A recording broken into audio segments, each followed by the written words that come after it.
Ok, sau đâyទាំងអស់គ្នាថ្ងៃនេះយើងមកតមេរៀននឹងបន្តិចពាក់ព័ន្ធជាមួយនឹងរូបមន្តនៅក្នុង Excel អញ្ចឹងថ្ងៃនេះយើងមានរូបមន្តពីរទី1គឺ upper ទី2គឺ lower អញ្ចឹងរូបមន្តនេះយើងប្រើសម្រាប់ធ្វើអីអញ្ចឹងនេះរបៀបបំលែងអក្សរធម្មតាទៅជាអក្សរធំទាំងអស់ឬក៏អក្សរតូចទាំងអស់ដោយប្រើរូបមន្តខាងក្រោមហ្នឹងអញ្ចឹងមាន lower ហើយ upper អញ្ចឹង upper យើងប្រើសម្រាប់កំណត់នៅអក្សរធំទាំងអស់ហើយ lower យើងប្រើសម្រាប់កំណត់នៅអក្សរតូចទាំងអស់អញ្ចឹងបើក្នុងការងារឬក៏ករណីដែលទាំងអស់គ្នាចង់បានជានៅក្នុងក្រដាសការងាររបស់យើងអក្សរទូទាំងអស់អញ្ចឹងយើងចង់បានអក្សរឈ្មោះហ្នឹងចង់បានអក្សរធំទាំងអស់ដូចប្រើរូបមន្តបើយើងចង់បានធំគឺយើងប្រើ upper បើយើងចង់បានទូទាំងអស់គឺយើងប្រើ lower អញ្ចឹងខ្ញុំនឹងអនុវត្តលើកម្មវិធី Excel ដែលយើងបានមើលទាំងអស់គ្នាអញ្ចឹងទី1ខ្ញុំស្មើបន្តមកខ្ញុំសរសេរពាក្យupper A double P E O តោះមកយើងបើកមុខចុះអញ្ចឹងនៅពេលដែលយើងបើកមុខកញ្ចក់នៅខាងក្រោមនេះគឺវា suggest ឲ្យយើងទៅ select លើ text គឺអក្សរអញ្ចឹងអក្សរមួយណាដែលយើងចង់បានឲ្យវាធំទាំងអស់អញ្ចឹងឧទាហរណ៍ថាខាងមុខនេះខ្ញុំចង់ឲ្យវាធំទាំងអស់ឈ្មោះ John Chu Lai នេះអញ្ចឹងខ្ញុំចុច select លើអក្សរហ្នឹងខ្ញុំបិទមុខកញ្ចក់វិញបន្ទាប់ខ្ញុំចុច enter អញ្ចឹងអក្សរឈ្មោះដែលនៅខាងមុខហ្នឹងគឺវាបំលែងឲ្យយើងទៅជាអក្សរធំទាំងអស់អញ្ចឹងនៅក្នុងនេះឈ្មោះខាងក្រោម John Chu Lai នេះគឺមានអក្សរ C អក្សរធំអញ្ចឹងយើងចង់បានអក្សរទាំងអស់ហ្នឹងទូទាំងអស់យើងប្រើរូបមន្តអីគេ lower អញ្ចឹងយើងស្មើយើងសេពាក្យ lower L O W E O តោះមកយើងទាំងអស់គ្នាបើកមុខកញ្ចក់អញ្ចឹងវានឹង suggest ដូចគ្នាឲ្យយើងទៅ select លើ text មួយណាដែលយើងចង់ឲ្យវាទៅជាអក្សរទូ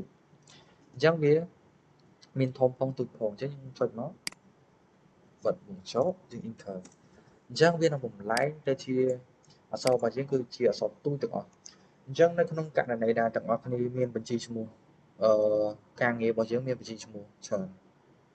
អញ្ចឹងឈ្មោះអ្នកខ្លះគាត់សរសេរទូចអ្នកខ្លះសរសេរអក្សរធំផងទូចផងអញ្ចឹងនៅក្នុងការងារខ្លះយើងចង់បានជាអក្សរឡាតាគឺអក្សរធំទាំងអស់អញ្ចឹងយើងអត់ត្រូវអង្គុយសរសេរឡើងវិញមួយទេយើងគ្រាន់តែយើង select ប្រើរូបមន្តហ្នឹងទៅយើង select ឈ្មោះដែលយើងចង់បានឲ្យវាអក្សរធំឬក៏ទូចហ្នឹងយើងអាចប្រើរូបមន្តហ្នឹងបានអញ្ចឹងអានេះក៏វាសំខាន់នៅក្នុងការងារដែលយើងប្រើប្រាស់បច្ចុប្បន្នហ្នឹងទាំងអស់គ្នាអាចយកទៅប្រើប្រាស់នៅក្នុងតម្រូវការការងារណាមួយបានអញ្ចឹងឧទាហរណ៍ឥឡូវខ្ញុំឧទាហរណ៍ថាយើងមានឈ្មោះទាំងអស់ប្រហែលអ្នក1 2 3 4 5នាក់អញ្ចឹងអានេះខ្ញុំឧទាហរណ៍តែ5នាក់សិនទេឧទាហរណ៍ថាក្នុងការងារទាំងអស់គ្នាមានចំនួន100នាក់ឈ្មោះមានទូចមានធំប៉ុន្តែនៅក្នុងករណីហ្នឹងគេឲ្យទាំងអស់គ្នា print ឈ្មោះពួកគាត់ទាំងអស់គ្នាជាអក្សរឡាតាំងហើយអក្សរធំទាំងអស់អក្សរអង់គ្លេសហ្នឹងអក្សរធំទាំងអស់អញ្ចឹងបើគាត់ខ្លះមានទូចមានធំអ្នកខ្លះ share ធំទាំងអស់ទៅអ្នកខ្លះទូចទាំងអស់ទៅអញ្ចឹងបើយើងចង់បានធំទាំងអស់យើងធ្វើមិនយើងស្មើរូបមន្តរបស់យើងគឺ upper ដើម្បីឲ្យវាធំគឺយើងប្រើរូបមន្ត upper យើងបើកមុខកញ្ចក់មួយនៅពេលដែលយើងបើកមុខកញ្ចក់យើង select នៅលើ text របស់យើងតោះមកយើងបិទមុខកញ្ចក់វិញគឺយើង enter អញ្ចឹងវាមកតែមួយហ្នឹងឯងតើអញ្ចឹងបើយើងចង់បានអក្សរ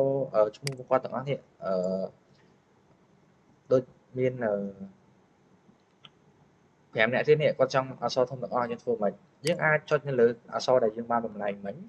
ទាំងអស់គ្នាយកម៉ៅយើងដាក់ឲ្យចំនៅអាកែងខាងមុខនេះចុះខ្ញុំព្រីមើលនេះអញ្ចឹងទាំងអស់គ្នាចុចឲ្យចំកន្លែងហ្នឹងមកគឺវានឹងបង្ហាញសញ្ញាបុកម៉ៅយើងនេះឃើញសញ្ញាបុកហ្នឹងចុចជាប់คลิกម៉ៅខាងឆ្វេងឲ្យជាប់ទាំងអស់គ្នាអូសមកគ្រូមកអញ្ចឹងបើវាមានច្រើនជាងហ្នឹងទៀតឈ្មោះទាំងអស់គ្នាអាចអូសឲ្យវែងមកទាំងអស់វានឹងបំលែងអក្សរខាងមុខហ្នឹងទៅជាឈ្មោះអក្សរធំទាំងអស់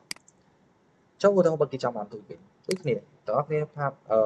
ប្រើរូបមន្ត lower អញ្ចឹងទាំងអស់គ្នាចុចសញ្ញាស្មើយើងទៅសេពាក្យ lower ហ្នឹងមក L O W E O